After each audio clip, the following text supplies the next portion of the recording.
And now we present to you America's quintessential iconoclastic anomaly. Wow. In talk radio, your host, Joe Cristiano. Hello, everyone, to Liberty Talk Radio. I'm your host. And, folks, it's time for us to take back control of our government. Now, before this bureaucratic, oversized, and self-serving federal government starves us of our property, our freedom, our rights, and our liberty. To do this, we must shed conventional thinking regarding our political structure. We need to be revolutionaries in thought, dissidents in action. I'd like to repeat that because it is absolutely critical. Our founding fathers based the entire Constitution and based the entire manner of this country, the citizenry of this country based on this concept. We need to be revolutionaries in thought, dissidents in action. Only after we recognize what our government is doing to our freedom and our Constitution will we start taking it back, and this program is just about that. Welcome, everyone. I'm Joe Cristiano. Welcome to Liberty Talk Radio, better known as the University of Logic, also known as Cristiano's Conservatory, correcting convoluted conversations. Good evening. Folks, today we are going to introduce a new segment to our program. It is referred to as Mind Control Misspeak Moment. Now, we're introducing this, and we're going to include it on broadcast, and there is no additional charge for it. Absolutely free of charge. Well, that's good, Joe. Yeah, you're not making money on that either. There's going to be no one coming to your door collecting money. I tell you, you're lucky. You're so lucky. It's amazing. It's a mind control misspeak moment. I'll tell you why, because we're going to talk about a documentary a little later on, called The Four Horsemen. Basically, the 6 signs of a dying empire. And what the premise of that movie is that it is not the corrupt banking system, it is not the corrupt government that will bring this nation down. It will be the way we think. And the way we think may be controlled by government. This is nothing new. It's been going on for hundreds or thousands of years. You're saying that history repeats. What's that? You're saying that history repeats. History repeats itself, in nauseam. Absolutely. So we're going to have this mind control misspeak moment.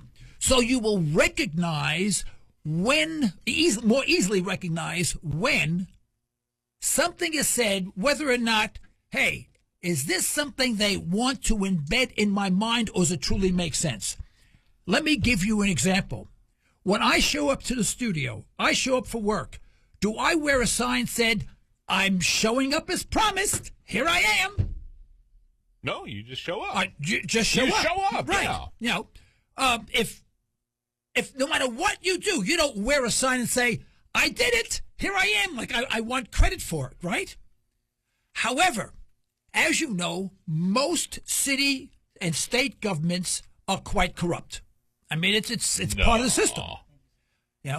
What happens? They get into office, and then you find out that the new stadium was built by, the mayor's or the governor's son-in-law, brother-in-law. They have friends they got to pay off, construction companies that they have alliances with, and there's a tremendous amount of waste. A lot of rent seeking. Then they sort of pay the people off within government with all sorts of amenities that people outside of the circle couldn't dream of ever having. Now they know this, but to make it seem as if the money that they're collecting from you is not being misallocated, right? When they improve a quarter mile of a road that's 4 years past due, they have this sign that probably cost them several thousands of dollars. And what does it say? Your tax dollars at work. Yes. Right. Progress as promised. As promised. It's like, good for them. Wait a minute. This thing should have been fixed a long time ago. This is my money. There's no promise there. There's nothing that you're doing. You're just doing your job. It's like showing up for your job and telling your boss, hey, I show up for work. I should get a raise and a promotion. How about an extra week's vacation? Or a sign. Yeah, how about we put it? We should all wear a sign, Everyone shows up for work, progress is promised, all right? But that's part of the mind control. So we say, well, geez, look at that. Our tax dollars are at work. Well, good. Am I glad I voted for so-and-so? Folks, they're fooling you. They're fooling me. They're fooling everyone. Progress is promised. We don't make any progress. We make regression. They make the progress because they're getting richer. We're getting poorer. Very simple. All right. So every time you see the sign progress as promised, you know what to do. All right. You know how to think. You don't say, oh, geez, that's great. Am I glad I voted for him? You say, the bum, finally, at least some of my money is going there, Well, and by the way, and the work that's being done is probably done by the guy's brother-in-law, who got an overbloated contract. That's another thing. Yeah. What else you have to say? Plus the fact, how about all the other roads that they hadn't got to yet? Oh, they're crap. They're falling apart. Yeah, I mean, the curbs are falling apart. Down the middle of the road, there's, the surfacing of the roads canyons, are canyons on terrible roads. canyons. Yeah, Tears your car up. Absolutely. They got construction and they're holding you up on a thing that's laid in the first place. Yeah, and the thing is if the proof of the pudding is in our infrastructure. What is our infrastructure? It's in horrible shape, right? But every year we pay taxes, road taxes, with our licenses and, tolls, all this other stuff. And then you say, well, what's happening?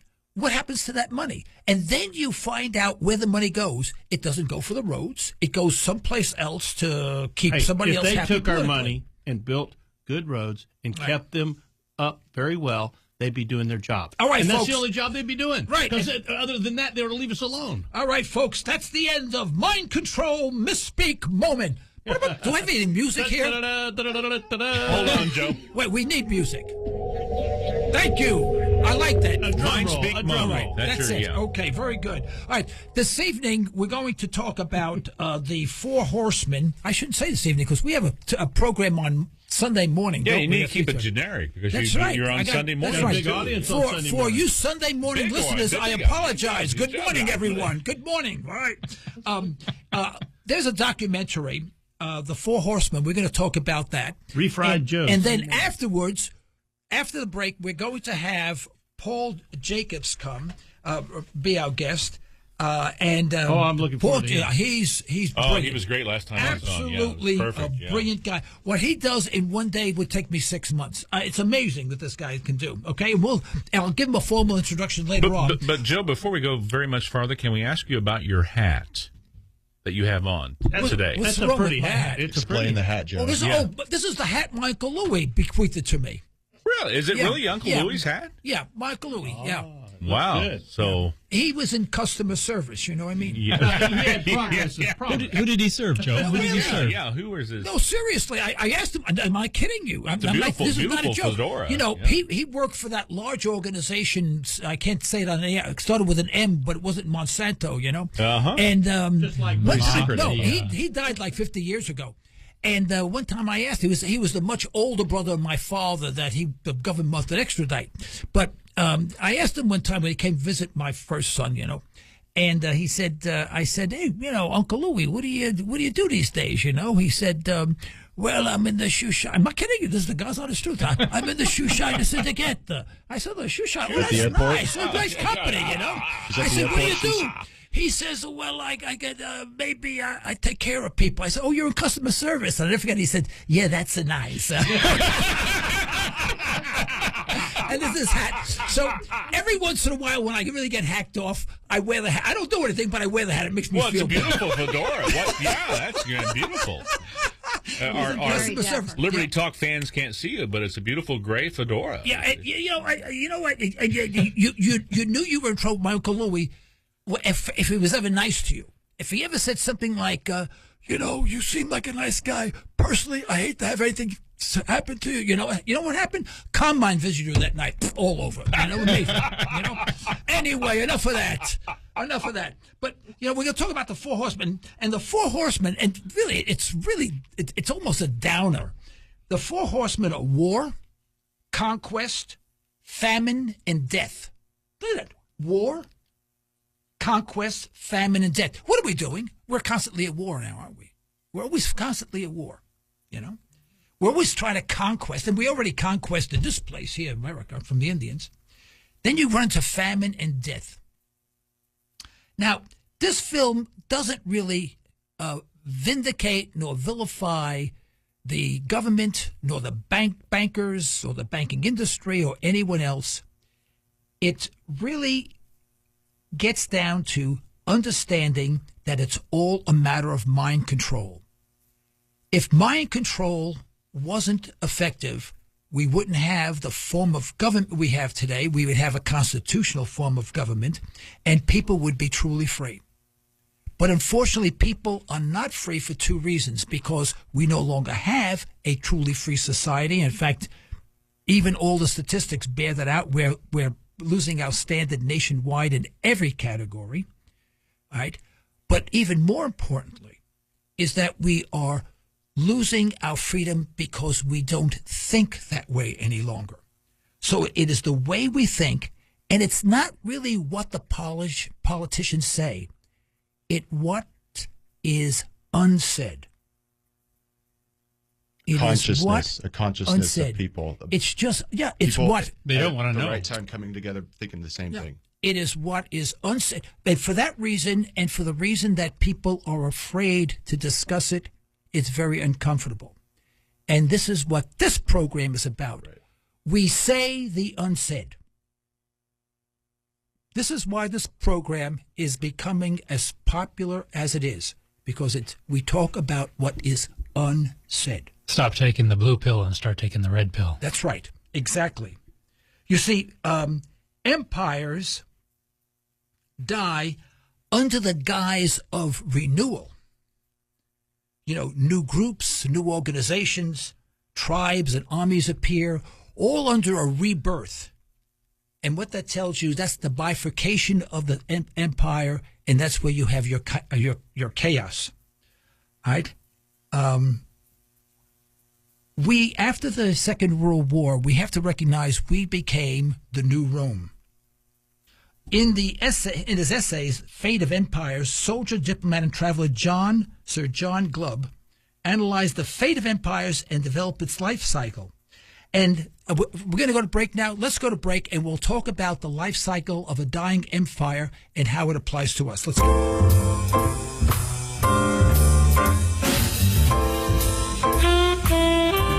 According to Sir John Glubb's analysis, empires last approximately 250 years or 10 generations. Now, folks, guess what generation we're in? Number 10. And we're about 238 years old. Somewhere in the back. Right? Yeah. And here are the stages. And it's very interesting. We can discuss each one of them. All right. You have the age of pioneers. Obviously, we came here exploring and all this other stuff, right? Then came the age of, by the way, this applies to every empire going back thousands of years. So this is nothing new. Then we had the age of conquest, and of course we broke every treaty with the Indians. We did everything wrong we did to the Indians, but we don't say that in the history books. We got along just well, and they just gave us all their land. In conquestation. What's that? In conquestation. It's a what word I just made up. Conquest, inquisition. A conquest. I like this. Yeah, that's pretty good. Very good. Okay, that was Derek, by the way. Yeah, hi. Another clown. Kudos, Derek. Part of the clown college. We're all learning here at the clown college. We're learning from you, Joe. Let's get this straight. Folks, let me warn you. I have to warn everyone. This is only public service. Don't ever hire PhDs from clown college. No, Rick. We're the worst. We're the worst. I say, all you get is clowns, no matter what. Now you say, why don't I fire them? Because I feel sorry. They never get a job anyplace else, Nobody else would work for you. Sad clown. You don't want a sad clown. All right, I think this is getting out of hand. Okay. All right, now, after then we have conquest. After conquest, commerce. Things start rolling and they start becoming productive, using the natural resources. And we did that very well. Then we had an age of affluence. That occurred primarily right after World War One, then I guess after World War One. No, actually before that, in the 1800s. A little before. Yeah, in the World War late II, 1800s, it really became affluent on a relative scale, and then we accelerated all the way past World War II. Then becomes the age of intellect. This is when we start questioning everything that we've ever done. Was that the 60s? That was at the age of the 60s, everybody protesting. Well, after World War II was the computers, right? Yeah. What? Computers after World War That's II. right, yeah. I mean, all this technology comes on, and then we have the age of decadence. Now, this is interesting. That was the 60s. Because the age of decadence. That's when I was born. We have a gal here, she's decadent. We call decadent Sally, Right. Yeah. Well, and decadence is undisciplined, is broken up into 5 to 6 different areas. Undisciplined and overextended military. Does that sound like us? Wow. Yeah. Just about every country in the world. Undisciplined and over. How many times you say, well, I was told to shoot those people. I know there were kids and grandmothers there, but, I was told to tell, I'm totally undisciplined, and overextended. Overextended? Overextended. That's an understatement, right? Conspicuous display of wealth and consumption. Wow. Anybody want to make a comment about that? Have you seen some of the cruise? There's a cruise ship that just launched. I forget which one, but I mean, it looks like it's like 20 stories tall. It's just huge.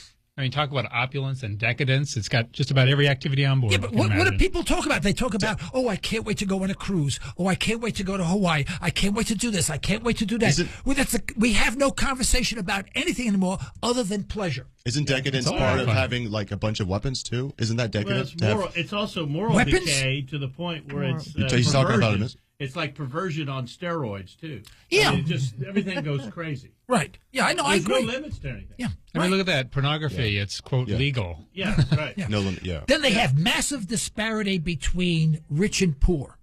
Ooh. Now, folks, I want to make a comment about that because then what you do is you bifurcate the nation once you do that. But I want to qualify that. We are talking not about people who have worked hard, made lots of money, created jobs, and made products and services that were good for society.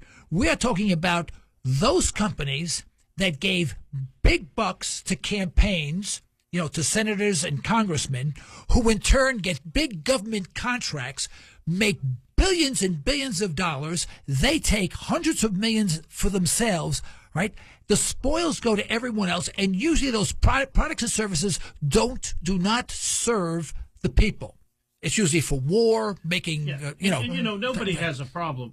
No one has a problem with a boss. And it's only fair. A person who's over responsibility making more money. They show in the film that it used to be like 9 to 1.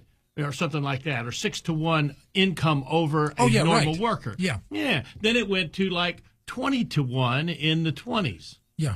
And then today it's like 100 to 1. It's ridiculous the amount of money someone in a leadership position has to a regular worker. And it's getting worse. That's decadence. Too. And you want to know, it's not every country in the world. It's just this overextended, corrupt country that's trying to control the entire planet with its military force. There's no reason in the world they should be paying guys at the top CEO positions, in my opinion, $10, $20 million a year.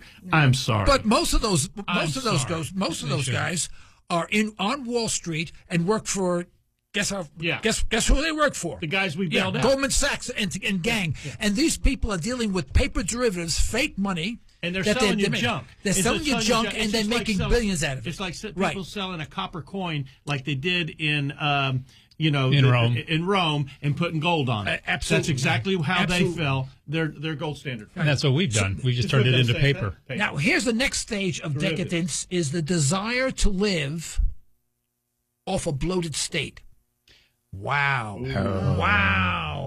Wow! Our welfare system is huge. Yeah, it's unbelievable. What is it? 47 million people? And there's more people on food stamps now than any time in the history of the United States, and just keeps growing day by day. I think I heard something, and someone correct me. There's more people on food stamps than there are employed. Wow. I don't know for sure about that. I heard something. It's true. Give me some statistic that blew my mind. I don't remember what it was. Here's a desire to live over. All right, and here an obsession with sex. Yeah, well, look at the television. Turn it on. What did you say? Excuse me. Sally, later. Oh, my God. Calm down, Sally.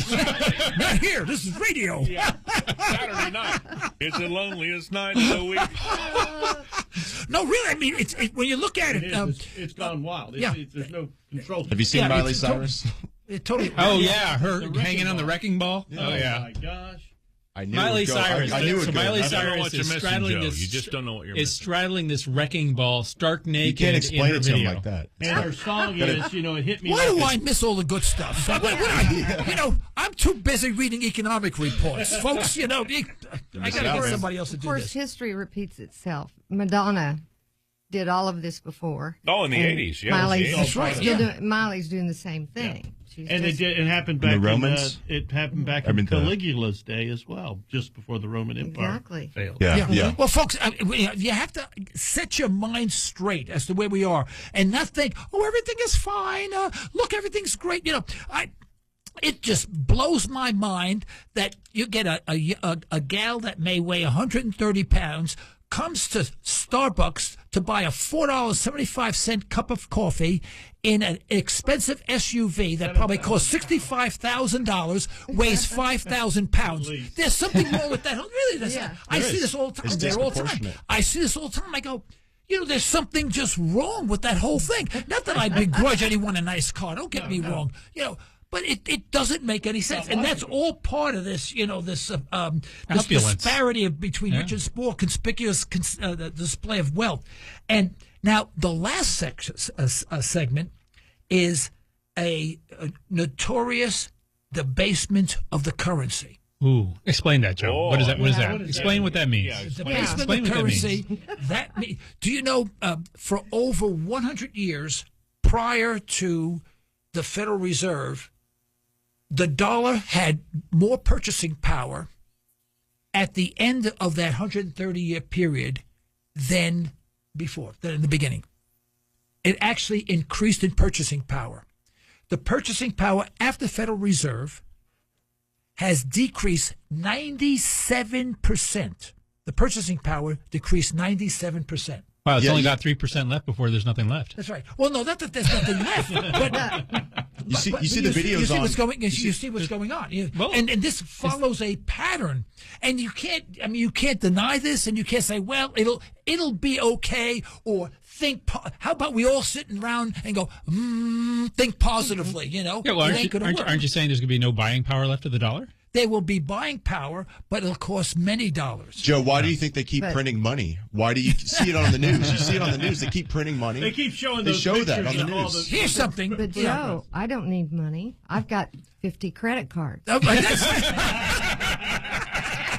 You drive in an SUV. Sally just fulfilled a conspicuous display of wealth and consumption.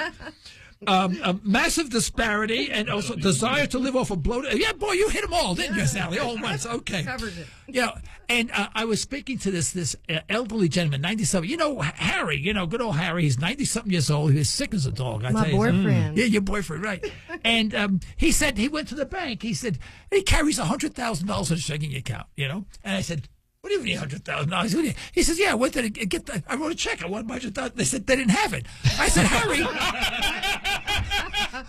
Harry, they never had it. He said, "What do you mean?" I said, "They don't have any money," and he couldn't understand that. Because he's 90. I said, "They Back just in the print it day. as they need it, and they give it out." Well, and they give it out on top. You gotta wait for them and to print it. And it never does trickle Well, down. back in his day, they had gold backing it up. That's right. Anyway, so we have to understand, folks, that we most likely are in the last stages, of this Empire. of this, of the empire, the last stage of the empire, and to deny it is to deny yourself survival, because at the end of every empire there is chaos. And remember what I said about the groups? There's new organizations comes, and organizations and armies and tribes appear and whatever, and depending on how you want to classify them. But those are the people that start taking over fractions of the country, and it winds up in chaos.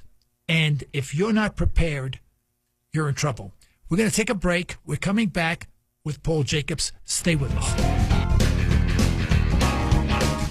You know, we talked about the 6 stages of death of an empire and the debasement of the currency being the last stage of decadence. And people ask me, well, are you a prepper and all that? And, you know, I hate terms. I just hate them because, in fact, the guy asked me, you know, the guy over at the Green Beetle? Green Beetle. Over by Fat Guys. Yeah, this is their Fat Guys hamburgers, just north of 81st Street on the west side. Yeah, on Memorial.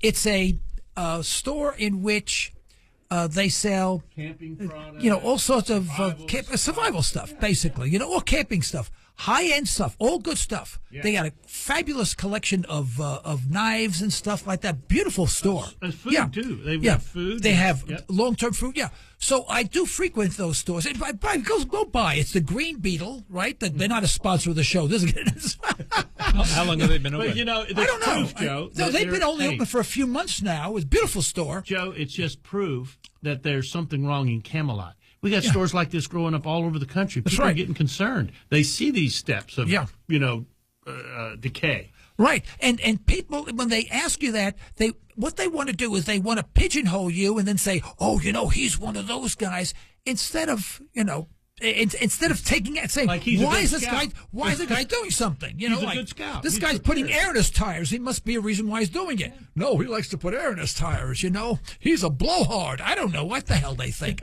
but they like to pigeonhole. Do we have Paul Jenkins on the air yet? Not yet, huh? Well, anyway, but do visit that store. I mean, it's very, very, very interesting. I go back and I bought one of those big cans of eggs. Oh yeah, you know, it's crystallized eggs. Freeze-dried you can even bake with them, and they last. But they years. only last. The eggs only last like 8 years or something like that. And he said that if I don't use them in 8 years, he says I can bring the can back and he'll give me a new can. He did say that. He figured both of you may not be around. Who knows? But the reason why I mentioned him is because he asked me, am I a libertarian? And I said, I don't want to answer the question because once I answer the question, I said, if I say yes, I don't know what your definition of libertarian is. I said, if it's not the same as mine, we're not on the same page. Yeah. I said, then you have a misconception of who I am, and I want you to listen to my show. In fact, I want you to be a sponsor of my show. You know, I told him. But, you know, seriously. So, and so I don't like terms like that. And it's very important that we get all these terms out of our head and we start thinking. We should have calling in Paul Jacobs. He's an acclaimed multimedia commentator.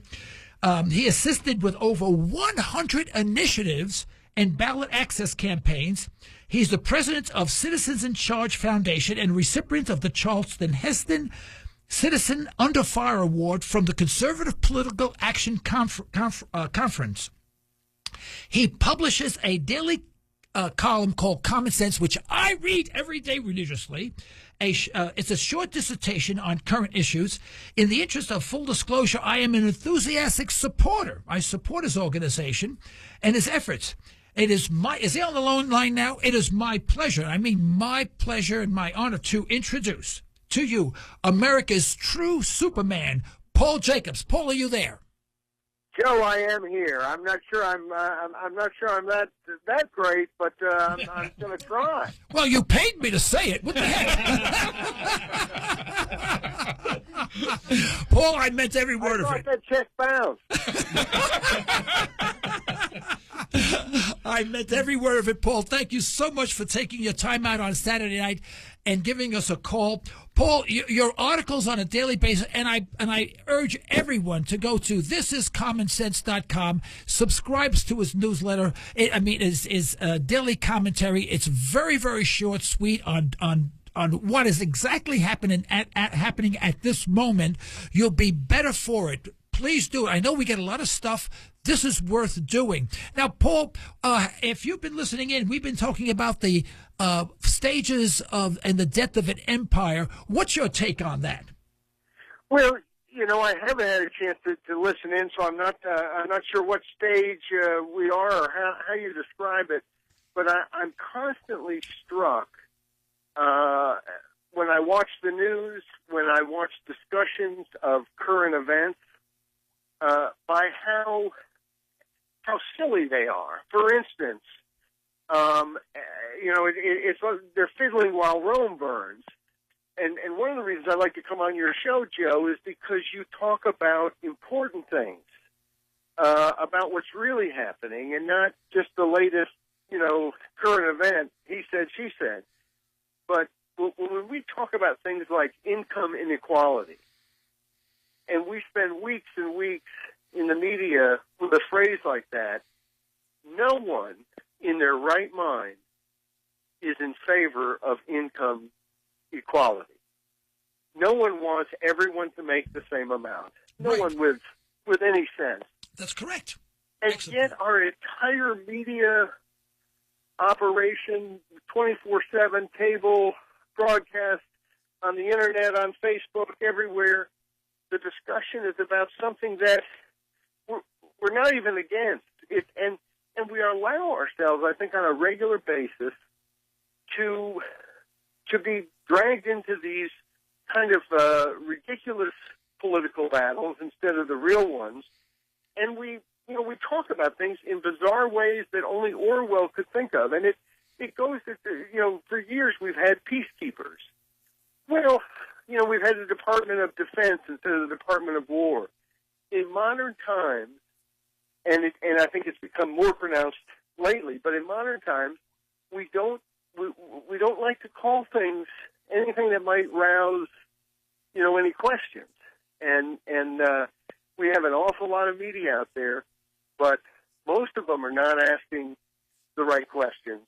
And I think that's what's critical is that we have some means to affect that agenda and to bring our economy, our political economy, to bring our world to account.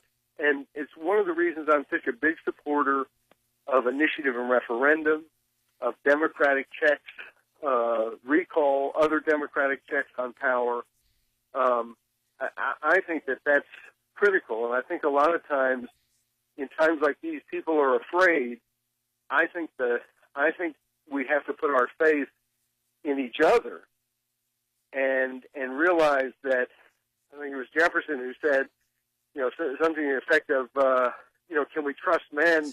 Are men somehow angels? Well, if that were the case, why would we need a government? Right. So there's no question we need a government. People want protection. It's a normal, rational thing for us to get together. But the basic of that, and anytime you're in trouble, you go back to fundamentals. The fundamental of that is our trust in each other, our belief that even though, there's some crooks out there, there's some terrible people in this world, but by and large, if it's done in the wide open, with everybody watching, most of us are going to be on the right side. And when we do make mistakes, we'll right those mistakes. Where you have terrible mistakes that lead to the collapse of empires is when a government is no longer under that kind of citizen control. And I think at the federal level, we're there. And I think it's a real question whether you and I and your audience and this country and the states and the cities will somehow be able to wrestle the national government into some level of citizen control. Because if we don't, we'll be just like empires of old, and we'll fall into the dustbin of history. That would be. Well, does this lend credence to the philosophical position of anarchy, in that anarchy is a form of society where there are rules which are understood by all, but there are no rulers? Is that how you eradicate what we have now, is get rid of the rulers? And people think anarchy is, people with AK-47s on the street, burning cars, looting, and chaos. But it's they don't say that's an incredibly disciplined society, because everyone is in agreement. They get together and they say, all right, here are the rules. In fact, our founding, the people who first settled the United States came here, and they lived in these colonies, and there was no governor or mayor or leader. They were just people all doing their thing, and they would meet in the town hall or or the bar or wherever it was, and they discussed the problems of the week or the month or the day, and then they came to common agreement. Then they went back and each individually worked and did their thing for themselves and society. And actually, this nation was built on the principle of anarchy, and people don't really understand that. Well, because I don't think they use that term, and they've got something else in mind when they hear that term. So right. I don't think I would use that term either. In that it would be more confusing for folks than illuminating. I agree. And part of what there are people in kind of a practical way who tend to argue that the ends justify the means, which of course was a Marx slogan. And someone once said, I don't know who it was, but that in this world there are no ends. It's all means. And I think the question is less what perfect society, city on a hill are you looking at, but what direction are we headed? And I think especially in this day and age in which, the question is whether they hear everything we say. We already know that the NSA in literally probably a few hours, I may be being naive, can say, at least for the last dozen years, everybody you've spoken with, everybody you've met with, the time duration of those meetings, all your emails, your financial information, and we live in a very scary world in which government has so much information, and is look, our last president arrested somebody without charge and tried to hold him without charge, and I don't know if it was 6 months or 9 months or how long before Jose Padilla got, a court basically forced the government to honor the Constitution. But that's scary stuff. And we now have a president who can kill American citizens who are not charged with any crime, living in foreign areas. They can't do it in your backyard. At least it's right now. So we live in a very scary age, and we're still fighting questions over whether there ought to be more checks on government. I don't think there's any question for a rational person that we have to have more controls on our government. We were born, you and I,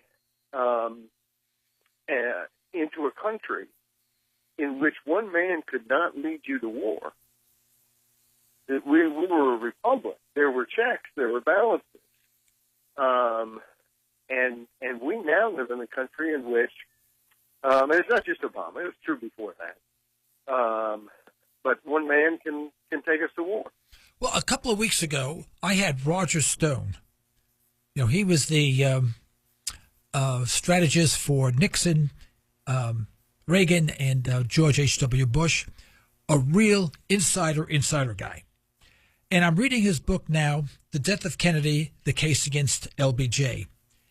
It is so ugly, so incredible. It's a fascinating book. He's a good writer. Fascinating book. He promised John Mitchell, if anyone is old enough to remember the old days, John Mitchell, and he said, John Mitchell said, write the book, but wait 50 years. I want to be dead when it's published. And he did exactly that. And he published it in October of 2013, I believe it is. But the book is so ugly. If, in fact, he's making this up, he would be in jail right now. He would have 100 years. I mean, because it is that ugly. You cannot say stuff like he's saying and it not be true. Now, when you think about it, here's my problem. Here's the president of the United States who perpetrates a war, creates a war where millions of people die. A nation, a beautiful nation like Vietnam, is defoliated. Billions upon billions of dollars are wasted.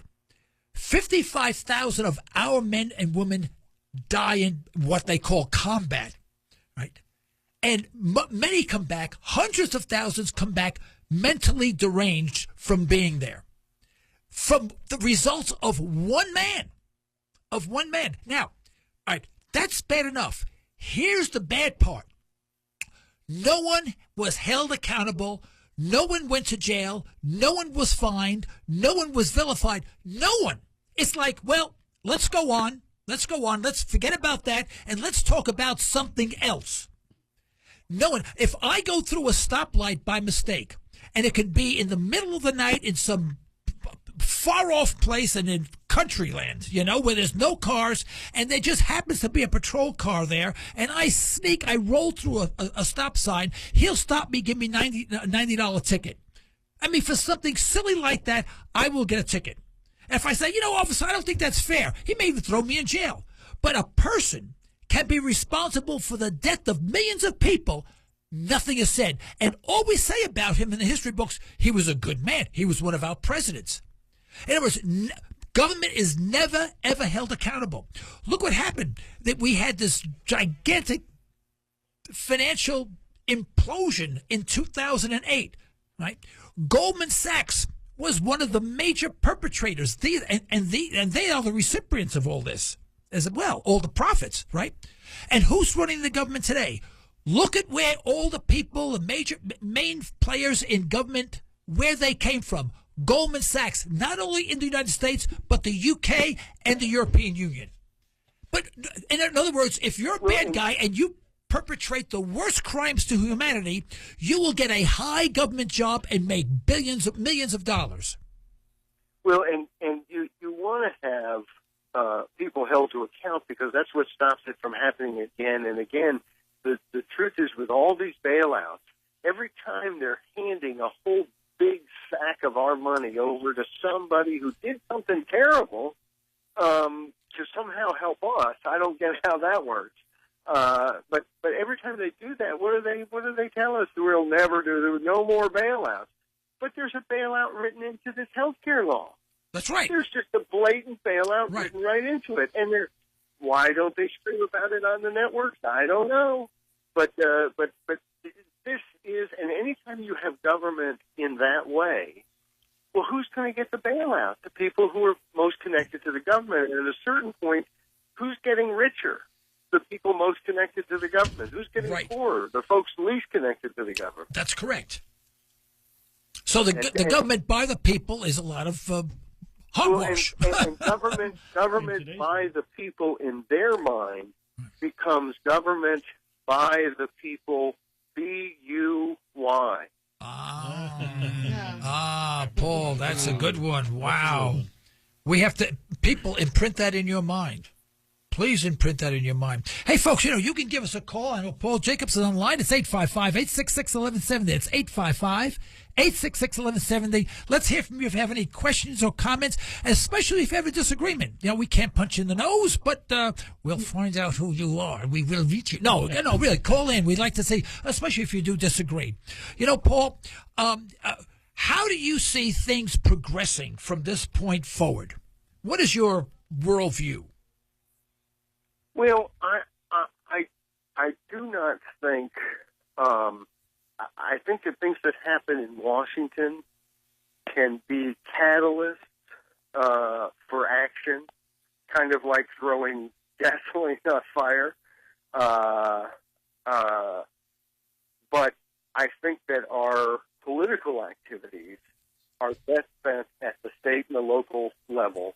I think that in a big picture way, we have to have the state and local governments on our side against the federal government. Today, if you look at the amount of money that's coming into the states and local governments from the federal government, you wonder whether they look at us as the people who pay the bills in our local community, or they look at big old Uncle Sam. Right. Whether he's the guy they listen to most. So in essence, we are being just taxed out the wazoo by politicians way away from us, so that they can then buy off the politicians. There's a lot of this BUY stuff going on, so that they can buy off the politicians close to us.